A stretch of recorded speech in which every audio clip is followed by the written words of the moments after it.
What's up, everybody? It's Uncle Matt here for our Friday night live stream. Sorry for the delays. Apologies if anybody was waiting on this. If you were waiting on this, thank you. That's really cool that you would have been waiting on this. But apologies for the delay. Justin and I, along with my buddy Kyle, went to a sports bar to watch the day two of the NFL draft. So hung out there for a little while and just got home a little bit late. So gonna keep this on the short side since it is kind of late. Not a whole lot to chat about. Just mainly two kind of areas of focus tonight. Going to talk about the NFL draft, specifically what the Titans did with their 3 picks so far. And then tomorrow we've got a matinee MLS matchup, Nashville SC against Atlanta United. Also, Nashville SC had a big trade this week that I wanted to discuss, so we will get into all of that. Let's start out with the draft, though. It just happened. Like I said, we were out at a local sports bar watching it tonight, so definitely, fresh on the mind. So first pick for the Titans, 3 picks. They had one in round one, one in round two, one in round three. There was certainly a lot of discussion about who they might take, what they might go with in the first round. A lot of rumors they might move up to 3, try to get C.J. Stroud if the Texans passed on him, which they ended up not doing. Could they go quarterback? Could they go wide receiver? Could they go offensive line? There were just predictions and estimations all over the place, but ultimately they did what we probably should have known they were going to do. Kept it safe, went to the position of need, probably their biggest position of need, offensive line, and drafted. I'm going to try to pronounce his name. What is his name?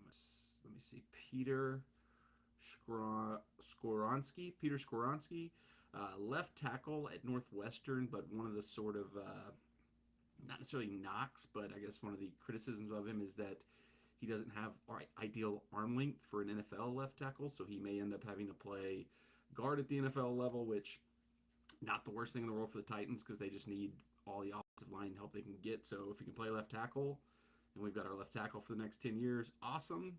If he has to move inside and play guard, and we've got a solid, borderline Pro Bowl guard for the next 10 years, great. That's great too. That seemed to be what the consensus reviews of him was that he was pretty close to a can't miss prospect, but that he might not be able to play tackle at the NFL level. But he can be even a versatile player who can occasionally put at left tackle, but mostly plays guard. That's great too. So that one not as exciting as it would have liked to have been a pick, but seems like he's going to be a solid player. I wanted Jackson Smith and Jigba because I thought, if we're going to be competitive, if the goal is to keep being competitive, improving the wide receiver room, giving Tannehill more weapons was the best way to go about that. But now, the way the rest of the draft played out, it kind of looks like maybe we're not retooling so much as rebuilding. There's been a lot of back and forth on what exactly the Titans are going to do because the next pick they made, they traded up from 41 to 33 in the second round to draft the Kentucky quarterback Will Levis, who had been projected to go anywhere from I don't think he was ever really in the mix for first, but there was a crazy Reddit rumor that came out the day before the draft that he was going to go first, that upped his Vegas odds, and then there was even talk he might go second to the Texans. Colts apparently really liked him, but ultimately didn't take him at 4, and then Titans could have got him at 11, but they felt Skorowski, I'm never going to pronounce his name right, was, the better option there. And I was just watching a little bit of Rand Carthen and Mike Vrabel's press conference talking about this, and Rand essentially said, I'm reading this, so if I'm mispronouncing this, I'll just never get it. Had Skoronski not been available at 11, Will Levis would have been a player they would have considered in that spot. And when he was still available, still on the board, high in the second round, and they felt they had a chance to move up, they felt like it was a good thing to go get him.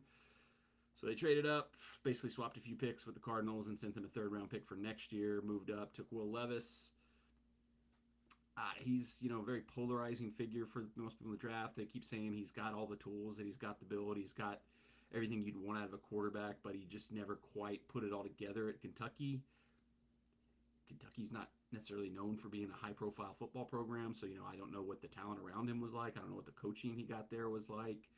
It seems to me like that's going to be the key for him is going to be the coaching. We got rid of Todd Downing now, so we can stop blaming him for everything. It's, Tim Kelly's ship to run now. A lot of people pointed out to the addition of Drake London as the quarterbacks coach, passing game coordinator type role that he was brought in for. Those two guys are kind of going to be handed this guy who's a bit of a project, and what they do with him is ultimately probably going to be what determines if this is a good pick or a bad pick. Kind of we're in the same boat last year with Malik Willis. You really didn't do him any favors by throwing him into the fire with a coordinator like Todd Downing, but here we are. This is where we're at. We have Will Levis. We have a guy who, Mel Kiper at one point in time, he had him as the number one player in the draft, so depending on how much stock you put into that, we got him. We might have something. We don't know. But we got a quarterback. That's, at least exciting and interesting. It'll be fun to talk about. It'll be all the speculation of, when's he going to start? Is he going to be a day one guy? Now does this open the door for Tannehill to be traded? That certainly is a possibility now, because in the modern NFL, it was really interesting. I was listening to an interview with Carson Palmer yesterday, and he was talking about how when he signed it like a 7-year contract with an 8th-year option with the Bengals, his rookie deal. But now with the way they've redone things under the most recent CBA, rookies, first-round rookies are signing a 4-year deal with a 5th-year option. I believe Levis being a second-round guy means he will be only on a 4-year deal. So you're essentially, you really can't give them a year, 2 years to kind of sit and develop. You almost got to play them right out of the gates, because you've only got them locked up for 4 years, and that 4 years is when they're on their rookie deal that makes them a very cap-friendly player to have. So he's almost going to have to play, which, Tannehill certainly does not seem to me like the type of guy who'd be like, yeah, I'll stay as a backup. He was a little bit, I think it was misinterpreted mostly, but he definitely was, had some comments last offseason about whether or not he would be planning to mentor Malik Willis when Malik Willis was the quarterback of the future. But wouldn't shock me at all to see Tannehill get moved at some point in time in the remainder of the offseason, especially because with our third pick in the third round, 81st pick, everybody on Titans Twitter was just dead set. It has to be a receiver. There's no way it can be anything but wide receiver. It has to be wide receiver. It has to be wide receiver. Only thing it could possibly be is a wide receiver, just because that's clearly, now that the offensive line got addressed in the first round and through free agency, now that they apparently maybe have their quarterback of the future, wide receiver is the position, the area that clearly needs. So they have to draft the wide receiver in the third round because they don't have another pick until the 5th round. So they're going to get any type of receiver who can come in and make an impact. It had to be then, had to be right there. And what did they do? They drafted Tyjae Spears, running back out of Tulane. And you want to see a fan base have a meltdown, go just look through Titans Twitter and their reactions to this draft pick, because all intents and purposes, everything on the dude, he looks like he's going to be solid, looks like he's going to be good, kind of a complementary player to Derrick Henry, or potentially replacement for Derrick Henry, because much like Tannehill, suddenly with the addition of him, Haskins coming into year 2, is it time to capitalize on what value Derrick Henry has left and make some moves with him too? Him and Tannehill, certainly, like, the odds of them being on the 53-man roster come September, to me, have greatly decreased with the 2 moves here in the draft. But the one knock that came out with this Spears guy, apparently, is that he has no ACL and cartilage damage. That doesn't sound great, obviously, but if you kind of look, there is pretty, much a history of, like, players being able to play with it out an ACL. I was never an NFL player, but I tore my ACL and didn't get it fixed for 2 years, and I kept playing high-level, intense intramural soccer for that 2 years with no ACL. And it clearly didn't hurt his production or his abilities in college. He's a high-profile guy. I think I saw he averaged over 195 combined yards over the last 3 games of his college career. So, I think that may be more of what is his long-term ability concern. But I mean, running backs don't last that long in the NFL to begin with anyway. So you took him in the 3rd round. If you get 4 or 5 productive years out of him, move on from him and draft another guy. It's not the end of the world. I think it was more that Titans Twitter really, really desperately wanted a receiver. But I kind of don't know that there was a receiver there that was still going to be the type of player we needed, because there was a run of 4 or 5 receivers that got drafted right before we were going that kind of took some of the key ones off the board, like Josh Downs. Both the UT Tennessee receivers went off the board which we had moved down in the third round as part of our pick swap with Cardinals to move up to get Will Levis, so we could have potentially been picking earlier in the third round had we not done that. So the question of would we have been able to get one of the better receivers if we'd stayed where we were in the third? That's certainly a question mark. It leans to me. I mean, they're clearly going to have to do something at the wide receiver position.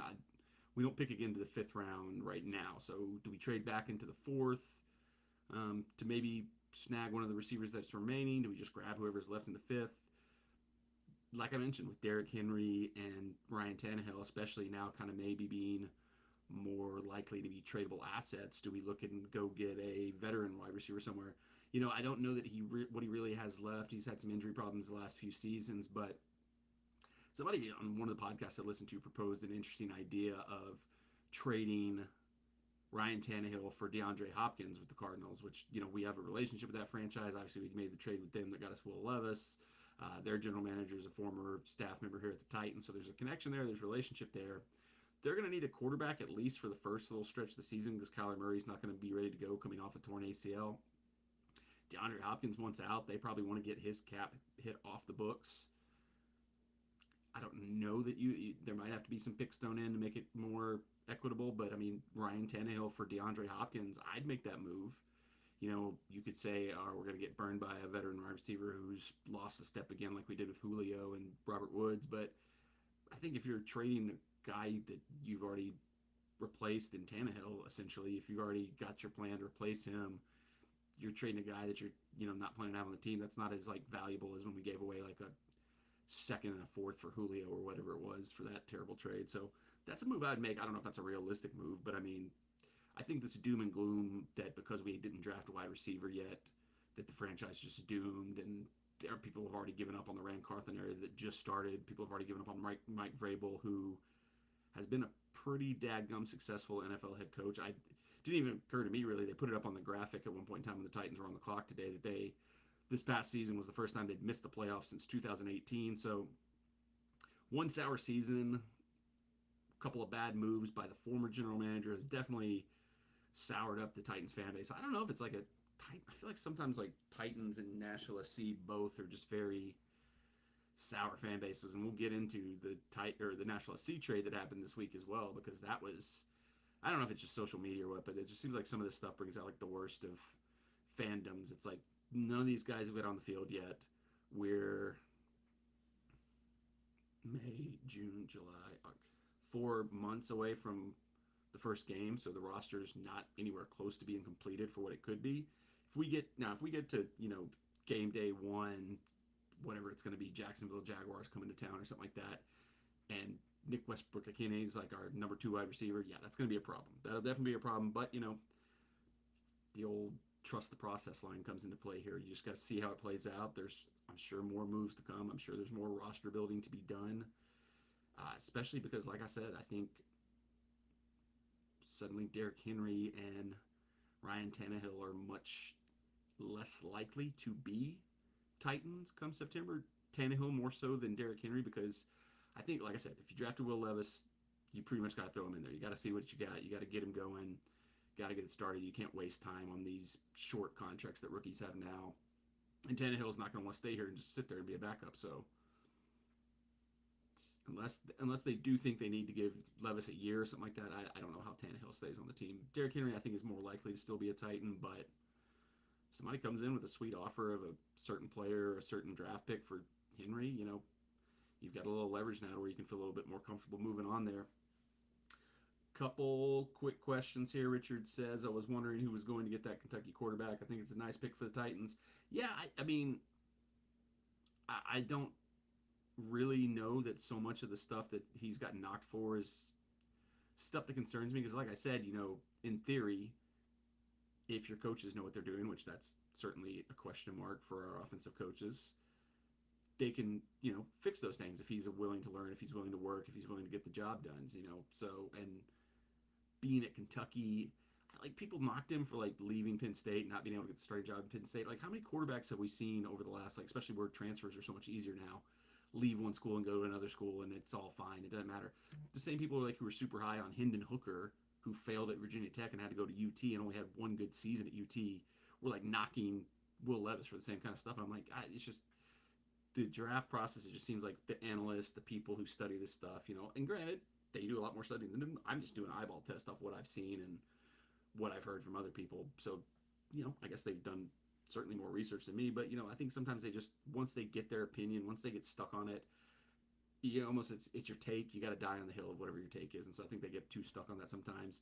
I don't know if he's going to be good. I mean, he's like everybody said, he's got all the tools to be good. So I think it's really, really going to come down to can the coaching staff take those tools, harness them, and clean up some of the things that he's not as good at.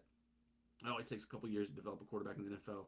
Yeah, I mean, there's a lot of people who were comparing um, Richardson, the Florida quarterback, to like Josh Allen, where he's got all the raw talents, didn't necessarily do a whole lot in college, but he's got all the raw talents and you can turn him into something.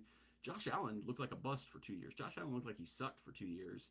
And then year three suddenly turned into like the Josh Allen we know now, this crazy like freak athlete who can throw it all over the field and is like neck and neck with Patrick Mahomes for being the best quarterback in the NFL. So yeah, it does take time. Based on what I've seen from the Titans fan base tonight, I don't think they're gonna be patient with him, but I don't even know how Buffalo, what their fan base was like with the first couple of years of Josh Allen. Uh, but we'll see. I mean, if we ended up getting that guy and second, to me, like if he's even as good as Tannehill and we've got a young Tannehill for the next 4 years, that's not the worst thing in the world. I'm not as negative on Tannehill as a lot of people are either. So I have hope for it. I'm not as negative on it as a lot of Titans fans are. I'm not as negative on drafting the running back and not getting receivers. A lot of Titans fans are. Like I said, my dream pick would have been for us to get Njigba in the first round, but I think they're building something. I think they're putting some tools together. I think they're not done. Obviously, there's a lot of offseason left to keep making moves, keep building the roster to what you actually want it to be. So we'll see what happens going forward. But so far, I'd probably give them. It's hard to grade. What can you grade? Because it's like looks like the lineman's going to be good. Quarterback could be a stud. Running back could be a stud. B. I think B is probably a fair grade for the Titans draft so far, but another round tomorrow. We've got, I think, 3 picks left. We got 5th, 6th, and 7th. No 4th round pick, which I think that's another thing that set off a lot about the Titans not drafting the wide receivers. The fact that we have to go so long before our next pick that there's inequality that's left right now in the draft at the receiver position is almost definitely going to be gone by the time we get another pick. But, Carthon's shown already a willingness to move around, to get things done, to trade up, to get a player that he wants. So if there's somebody they see that they think they can get back up to get, he's got the willingness to make moves and to make trades and to get us into position to get players he wants. So not going to poop and say the franchise is dead. And there was even some people like saying, oh, we need a new ownership. I'm like, what? New ownership? I think that's just like an argument people have heard like in soccer and like other sports. Like if you don't like your team, blame the owners. Because I don't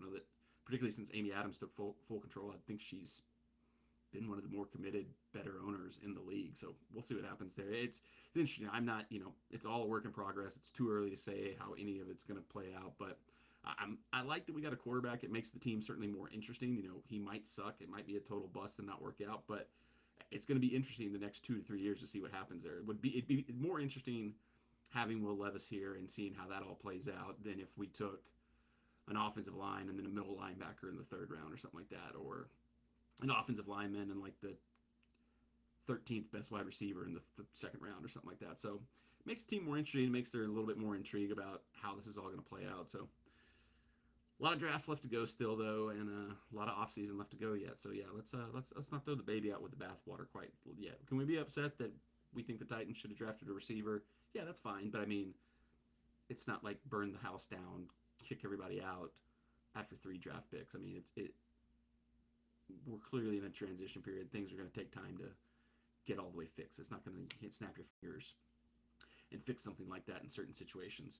And speaking of not being able to snap your fingers and fix things in certain situations, the other thing in the Nashville sports market that just broke people's brains the other day was Nashville SC traded striker CJ Sapong for, I'm going to try to get this name right because I've already messed up one player's name today. Where is his name? Why can't I find this? I think this would be right here.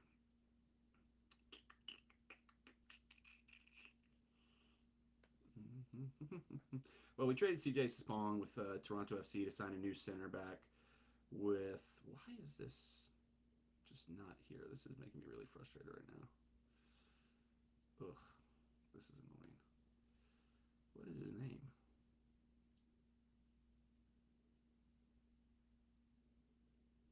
Ugh.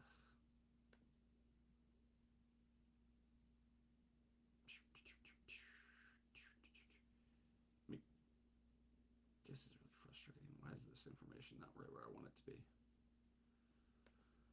Oh my days, oh my days, oh my days, oh my days, oh my days. Oh my days, oh my days, oh my days.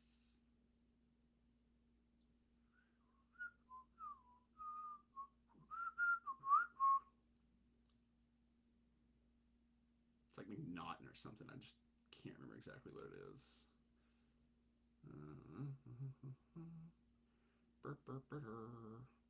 Feels like this information should be much easier to find than this. I'm not thrilled with the fact that I'm struggling so bad to find basic information.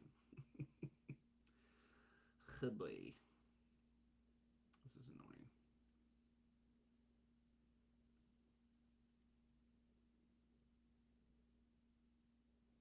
I'm just going to put my head down.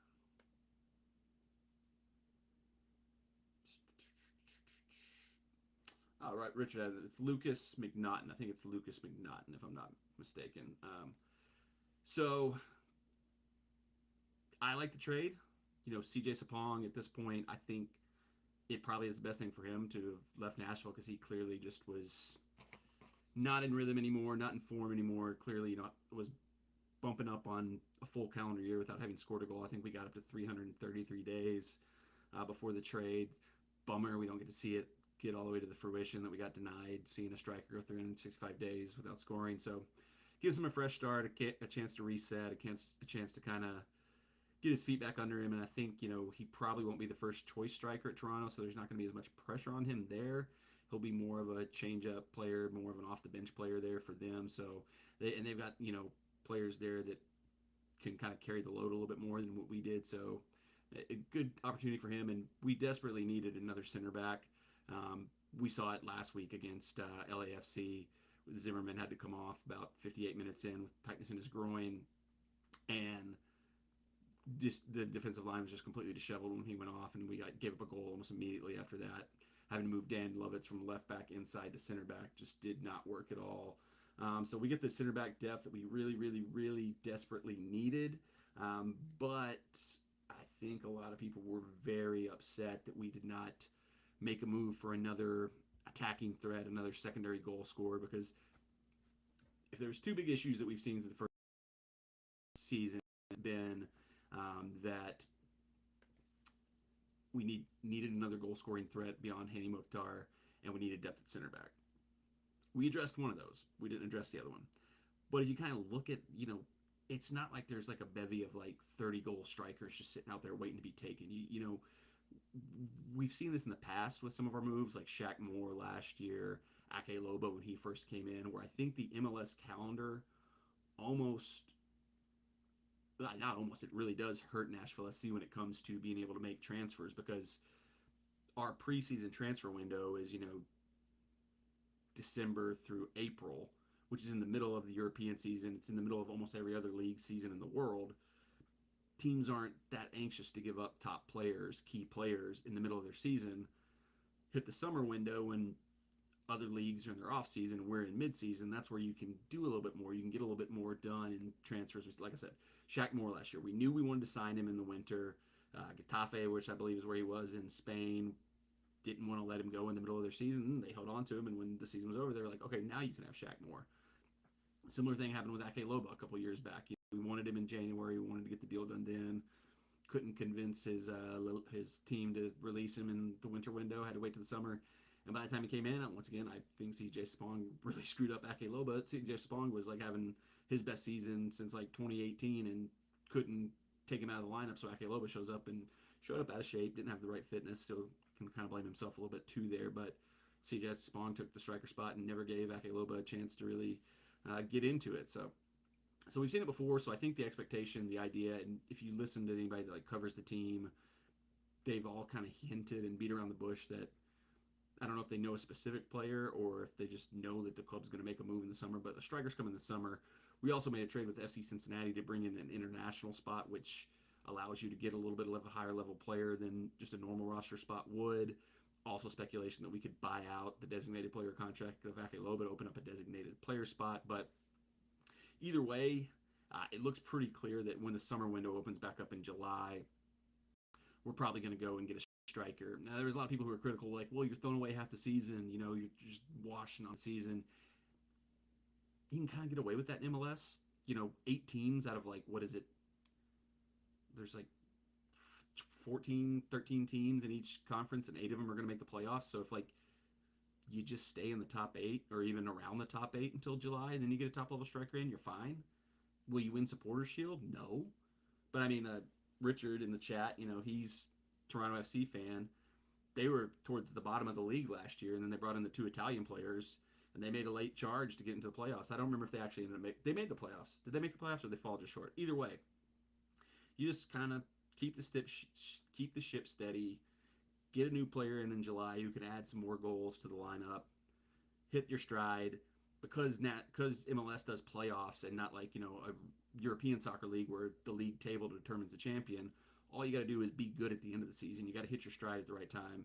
You see it all the time in American sports. It's not always the best team that wins the championship. It's the team that gets hot at the right time that wins the championship. So do I want us to go get like a striker or a winger or somebody who's going to add, you know, 15 to 25 goals to the team? Yeah, absolutely. But is that something that realistically we could have pulled off in this last, you know, window? Probably not. Can we do it in the summer?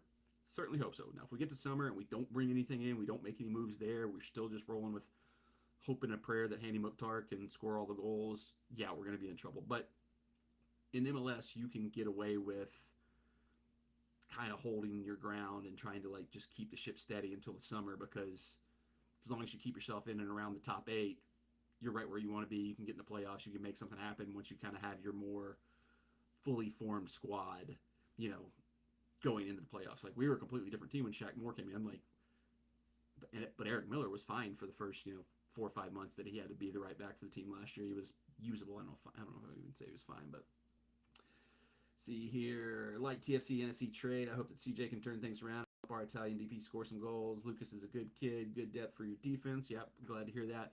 I think CJ, you know, will be a good fit for what he can do in Toronto, because the one thing he was, I think even this had gone down a little bit in my opinion, but he was still working really hard off the ball. You know, Hani Mukhtar posted a big Instagram thanking him for all the work he did that helped set up so many of the goals Hani scored. So he's a striker who, it's great when he's scoring goals, but he can kind of, he'll make runs, he'll pull defenses out of shape and stuff like that. So he can do some stuff out there. And like I said, I think with him not being the maybe first choice striker for Toronto, maybe being just like a backup and occasional starter, I think it'll be a better fit for him there.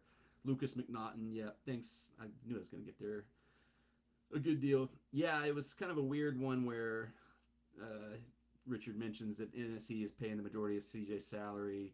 Uh, Probably had to work out that way because with the DPs they brought in, they don't have that much cap space, and um, but it worked out for us too, because we basically also got some GAM back from Toronto FC, which replaced the GAM that we sent to Cincinnati to get the international spot.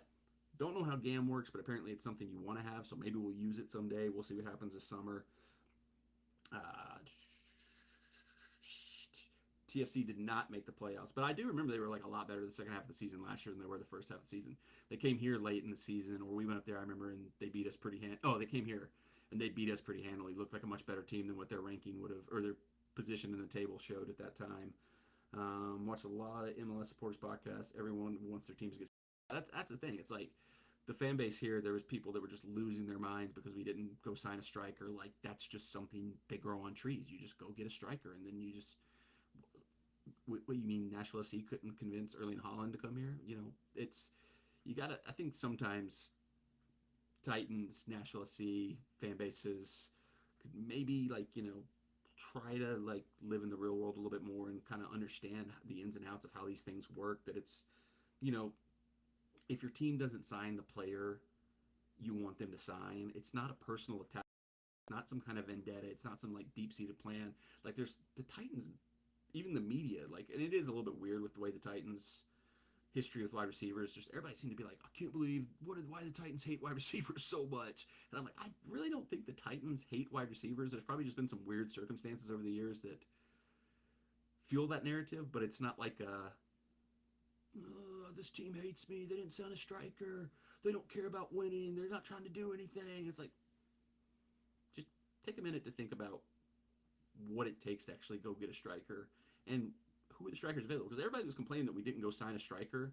I didn't see one single person name the striker that we passed and missed on. You know, you can go to the NFL draft and say, these 5 wide receivers sitting right there, they should have drafted one of those, and that's at least a good argument. But I have not heard one person name what the attacking player, what the striker was that we were supposed to have gone and gotten signed. So if you're going to have that argument, back it up. Have a player listed there. NFC Atlanta should be interesting match. He's got $5 on Atlanta, says Richard, so Nashville should win. That's usually how my bets go too. Yeah, it's a good interesting matchup tomorrow. You know, Atlanta came out of the season really on fire. Thiago Almada looked like he was one of the best players in the league, chasing down, knocking Haney off the top to become the MVP this season. They've cooled down a little bit the last few weeks. You know, they got beat pretty handily by St. Louis, but St. Louis is just like the craziest, weirdest, most bizarre story in MLS right now. So they're coming into town at a good time where some of their early season, you know, fire has seemingly gone out a little bit, but, you know, Nashville SC is not exactly got a lot of fire going right now. One more thing about the CJ Sapong thing, because there is like this thing, like, I forgot to mention this, about, well, with no CJ, now we really only have one striker. We only have Teal Bunbury.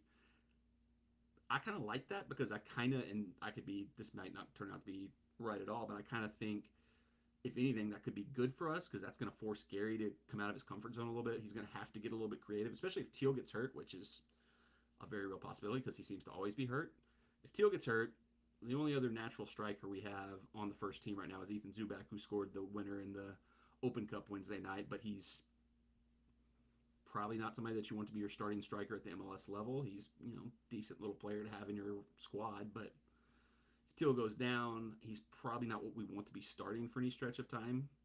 So Gary would have to get creative in that situation, and things we've talked about here sometimes on the live streams, like putting Henny up top as a true striker, bringing Fafa inside, putting him at striker. I know that's something I've been, you know, I've read that he did in his time in Houston from time to time was play as a striker. So having less options, hopefully, in theory, will lead to Gary having to be a little bit more creative sometimes with the way he attacks.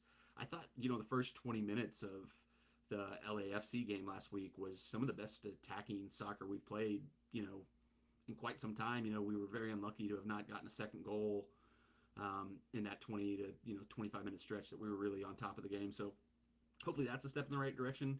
He was kind of playing like he already kind of started getting a little bit different, changed it up a little bit last week. We played sort of like a modified diamond midfield against LAFC, and I think that kind of worked because it was kind of like what I talked about maybe playing a midfield 3 with Dax, where Dax doesn't have the legs to do all the running he used to do. So kind of putting him in the diamond where there's 3 other midfielders that are kind of helping cover ground worked out pretty well for us last week. I don't know that we'll see that again this week, but it was certainly an interesting look, and, you know, one sign that Gary is open to changing things up and maybe trying some things. And now that he's only got 1.5 real strikers in the first team, he's going to have to get creative. I mean, there's just no way around it. I mean, he'll have to, especially because Teal's going to get hurt. It's going to happen, and he'll have to figure something out from there.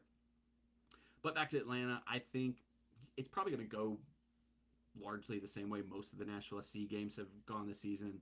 I haven't seen any update on if there was any lingering effects from the groin injury that forced Zimmerman to leave last weekend's match early. He didn't play in the midweek Open Cup game, but like really nobody did except for like Jack Marr, and a couple other players came off the bench late, like Dan Lovitz, and Teal came into that game late.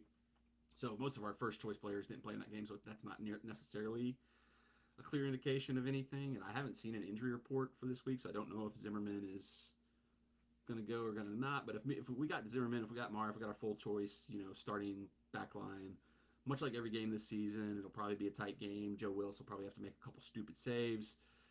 And as long as, you know, we don't have any major boneheaded errors, like that's what really killed us against NYCFC a couple weeks ago, I think we can keep Atlanta to, you know, 1 goal or a clean sheet, but on the same side of it, nothing to really indicate that we would be able to go out and score more than 1 goal ourselves. So 1-1 draw, 0-0 draw, 1-0 win for Nashville SC, 1-0 win for Atlanta United. One of those results is probably the most likely in my opinion because I think we'll still play soft and limit their chances. Still don't think we have a whole lot going for us in the attack to create a whole lot of chances. Although, like I said, that 20 to 25 minutes early against LAFC, we easily could have gotten 2 goals in that stretch, maybe even 3. Just weren't unlucky with the finishing on a couple of them. Haney basically missed like a wide open net at one point in time. So we'll see what happens. Whenever I see any player limp off with a groin injury, usually out 2 to 4 weeks. Yeah, I mean, especially in, Gary's not always the most straightforward and honest about like the injuries. Like he very much downplayed Randall Leal's injury when it happened, and we haven't seen Randall Leal for like 2.5 months now, and he's supposed to have been ready to maybe come back for the Open Cup match Wednesday, but then that got bumped back to maybe he'll be on the squad tomorrow, which now I'm just like, I don't think Randall Leal is going to be in the squad tomorrow, but he said after the match that he was experiencing groin tightness at halftime, but it wasn't so bad.